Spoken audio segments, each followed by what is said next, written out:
हाँ जी बेटा, तो टॉपिक पे आते हैं। एबायोटिक एजेंट का अपन बात कर रहे थे। जैसा हमने स्टार्टिंग में ही पढ़ा था, एबायोटिक एजेंट वैसे एजेंट हैं जो नॉन लिविंग होते हैं लेकिन वॉलंटियर की तरह काम करते हैं।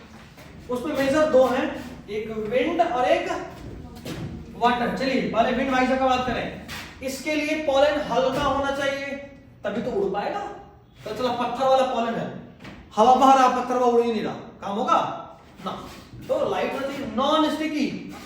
पता चला कि उड़ा था यहां से, यहां के चिपक के ही रह गया, काम होगा नॉन स्टिकी, ताकि वो ट्रांसपोर्ट करा जाए वाटर विंड करने के थ्रू, मतलब हवा का जो करंट होता है बहाव के साथ। स्टेमन वेल एक्सपोज होना चाहिए, लार्ज होना चाहिए और फीदरी होना चाहिए। अब मान लो पॉलन से डस्ट की तरह हवा में उड़ रहा है, भाई वो स्टेमन जाके फंसे, इसके लिए फेदरी हो, थोड़ा पंख की तरह बड़ा है ना, तो फंस पाएगा। इसका डायग्राम स्टडी में बहुत अच्छा है। फेदरी स्टेमन, उधर वाला पेज नंबर बताओ, नहीं पेज पलटो, हाँ वहीं एक और पीछे, बस इसमें पेज नंबर बताओ। ये विंड पॉलिनेटेड है, वाटर पॉलिनेटेड, कौन सा वाला डायग्राम है?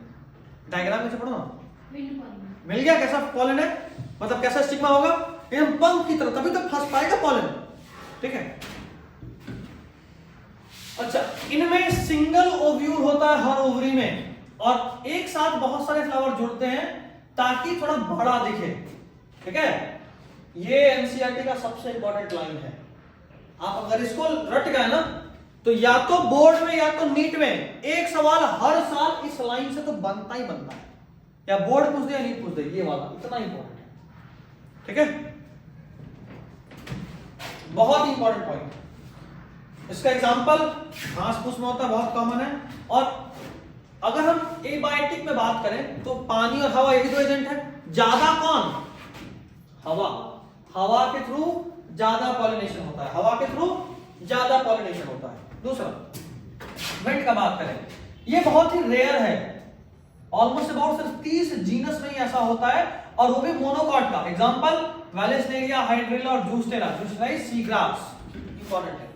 इसमें दो केस देखने को मिलता है। कुछ तो पानी वाले प्लांट ऐसे भी होते हैं ना, जो रहते तो पानी में है लेकिन इनका फूल ऊपर आता है और हवा से पॉलिनेशन करता है। सीवीड अंदर भी रहता है क्या? सीवीड दो तरह का होता है, अंदर भी होता है, बाहर भी होता है। ठीक है, द थिंग इज कि कुछ प्लांट्स ऐसे होते हैं जो पानी में तो रहते हैं लेकिन वो पानी के बाहर आते हैं और हवा के थ्रू पॉलिनेशन करते हैं। ठीक है, क्या वापस बोलो? Money plant. अबे मनी प्लांट पानी में थोड़ी रहता है, रूट पानी में रहता है ना, वो तो हम उसको उगाने के लिए करते हैं, पानी में डाले तो रूट उगा हुआ है, उसको वो दूसरा तरीका है। ठीक है, that is called hydroponics, the art of growing plant in soil free medium. वो वाटर प्लांट नहीं है, मनी प्लांट मिट्टी में उगता है ना, बिना पानी के उगता नहीं, उगता है, तो नॉर्मल वैसा प्लांट है, वो तो उगा लेते हैं। उसमें भी लगातार पानी बदलना पड़ता ताकि न्यूट्रिएंट्स मिलता रहे, और उसमें भी ग्रोथ बहुत ज्यादा नहीं होता, हल्का फुल्का बस जिंदा रह जाएगा, इतना एनर्जी मिलता है। That is it. चलिए मेजरली ऑफ एक्वेटिक प्लांट से वाटर हाइसिंथ का बात करें, वाटर लिली का बात करें, देखो भले ही पानी में तो रहा है, प्लांट कैसा है? एक्वेटिक, लेकिन फ्लावर पानी के ऊपर आता है और विंड पॉलिनेट होता है या इंसेक्ट पॉलिनेशन होता है। बताइए, गजब बेइज्जती। जो पानी में रह रहा है वो भी पानी के थ्रू पॉलिनेशन नहीं कर रहा, इससे ज्यादा क्या बेइज्जती हो सकता है प्लांट के लिए, वो भी सॉरी वाटर के लिए। नेक्स्ट, कुछ प्लांट जैसे वेलेस्नेरिया, इनमें क्या होता है कि फ्लावर जो है ना वो पानी के सरफेस पे आ जाता है और बहता हुआ जो भी अगर कोई पॉलन होगा उसको ट्रैप कर लेगा। तो वो in Vallisneria pollination takes place on the surface of water, ये याद नहीं रखना है। In sea grasses it takes place below water, ये भी याद नहीं रखना है।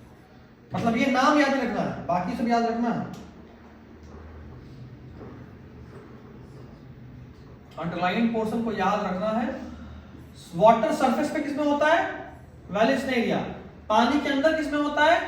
Sea grass. इसका ये ना कि पानी के अंदर वाले को हाइपोहाइड्रोफिली बोलते हैं या पानी के ऊपर वाले को ईपी हाइड्रोफिली बोलते हैं, ये याद नहीं रखना, बाकी सब याद रखना है। Next, most of the water pollinated species में पॉलन ग्रेन प्रोटेक्ट होते हैं भीगने से एक म्यूसिलेज के कवरिंग से।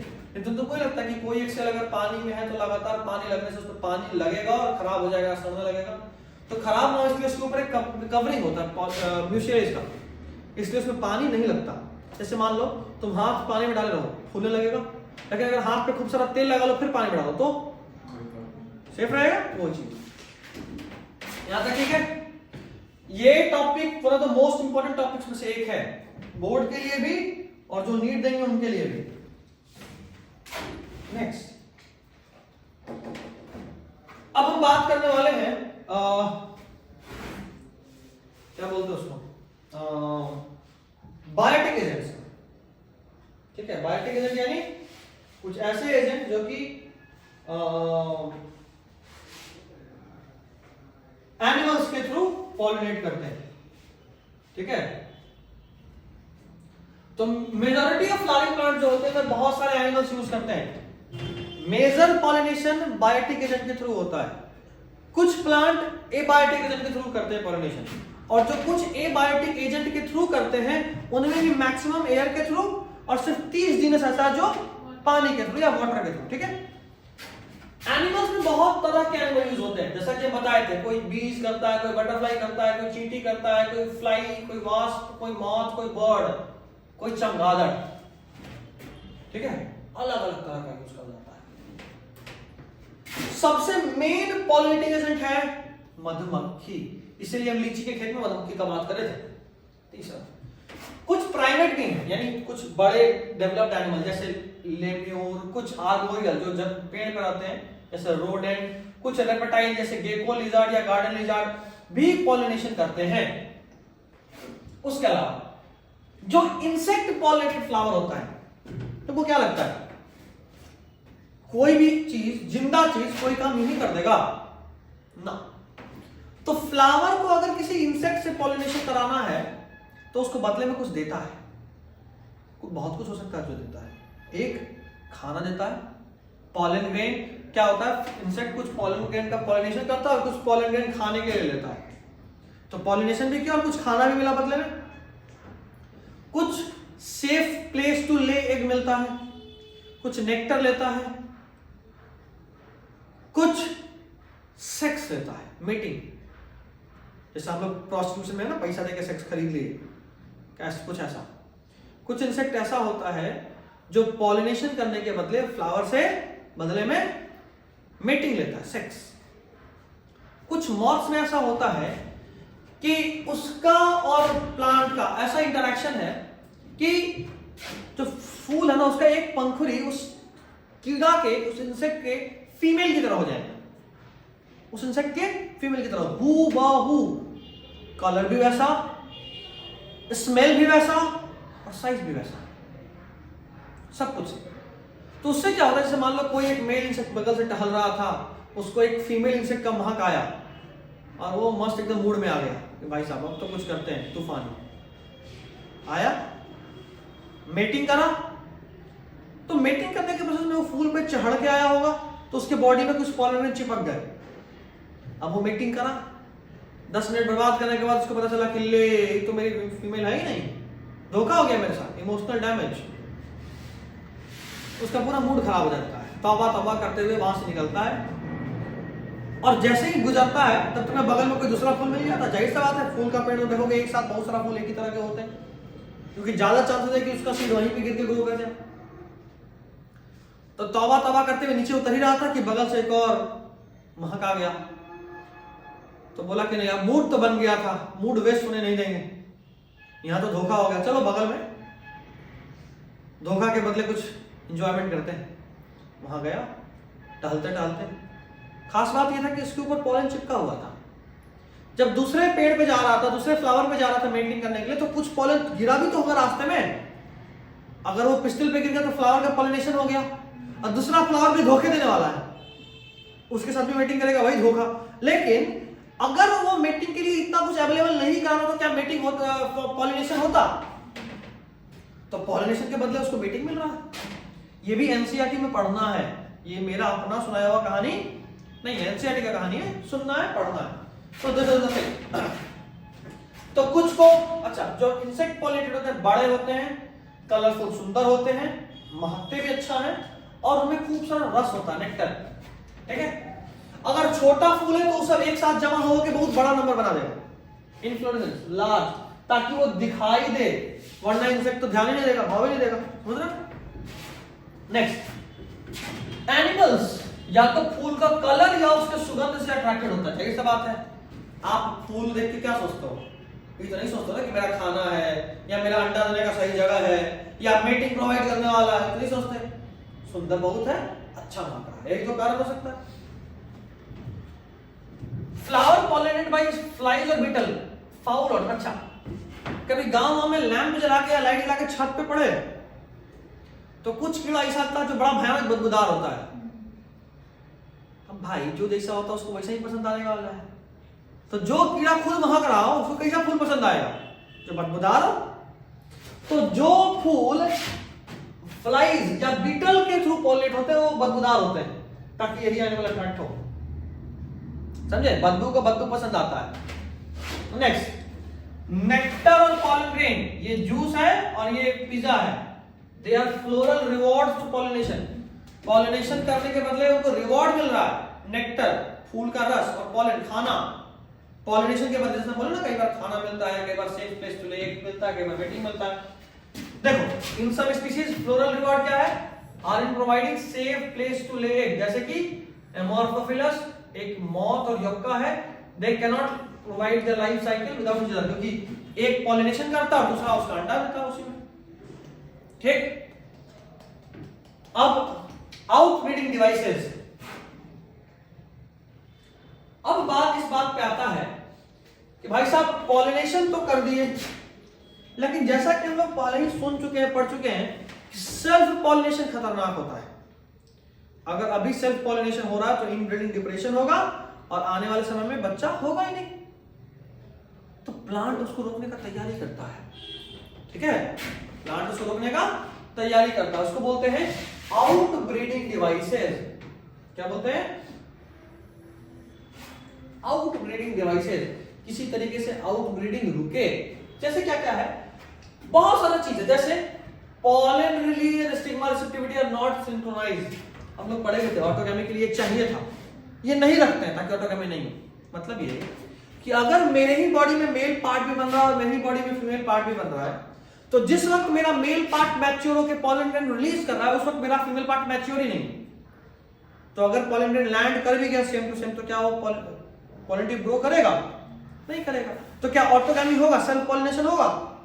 नहीं होगा। एक तरीका ये है आउटब्रीडिंग डिवाइस का, ये बोर्ड पे बड़ा इंपॉर्टेंट है, 5 नंबर में पूछा अक्सर। दूसरा, स्टिग्मा और एंथर अलग अलग पोजीशन में होता है। जैसे मान लो ये मेरा फूल है,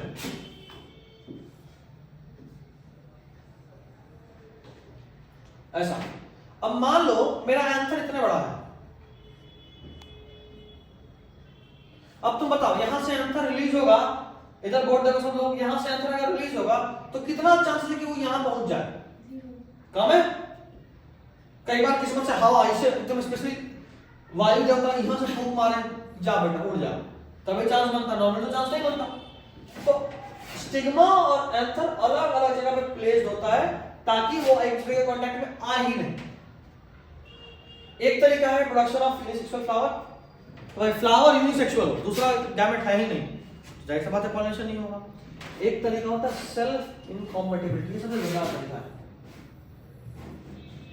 जैसे हमारे यहाँ होता है ना कास्ट सिस्टम, हिंदुइज्म में है कि अगर गोत्र सेम हो गया तो भाई बहन माना जाएगा, नहीं हो सकता शादी। ऐसा चाहे भले ही आप कभी किसी को जानते भी हो या नहीं, कभी सुने भी नहीं कि कोई है, फिर भी अगर गोत्र सेम यानी भाई बहन काउंट होगा, क्योंकि ऐसा माना जाता है कि गोत्र सेम यानी पूर्वज रिसेंट वाले सेम रहे होंगे, इसलिए। तो भले ही अगर कास्ट सेम है लेकिन अगर गोत्र भी सेम निकल गया तो शादी नहीं हो सकता। तो हम लोग क्या करते हैं, गोत्र अलग और कास्ट सेम खोजते हैं, ऐसा। तो यहां वही चीज है, अगर same pollen grain same gene वाले स्टिग्मा पे लैंड कर गया तो स्टिग्मा उसको भाव नहीं देते, नहीं ग्रो करने देंगे, पॉलन ट्यूब ग्रो ही नहीं होता। इसको बोलते हैं सेल्फ इनकॉम्पैटिबिलिटी। ये एक जेनेटिक मैकेनिज्म है, ये ऑटोगैमी भी प्रिवेंट करता है और ज़ाइगोटोगैमी भी प्रिवेंट करता है। जैसे समझो,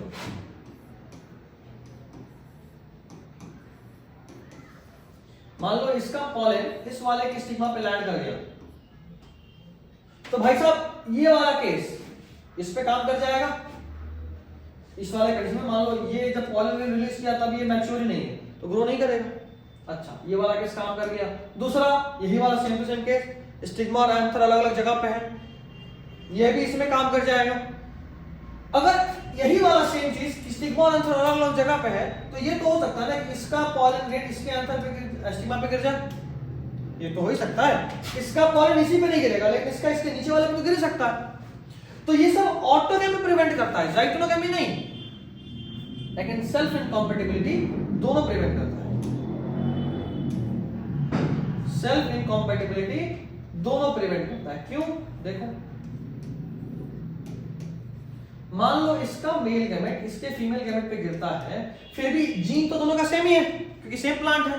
तो जेनेटिक इनकॉम्पेटिबिलिटी से क्या होगा कि अगर इसका पॉलन इसके स्टिग्मा पे गिर भी गया फिर भी वो ग्रो नहीं कर पाएगा। तो ऑटोगैमी तो प्रिवेंट हुआ ही, जाइगोनोगैमी भी यहां प्रिवेंट होता है। कोई दिक्कत यहां तक में? चलिए डन। अब बारी है एक कहानी सुनने का, नन्ना मुन्ना सा, उसको अगले लेक्चर में देखते हैं।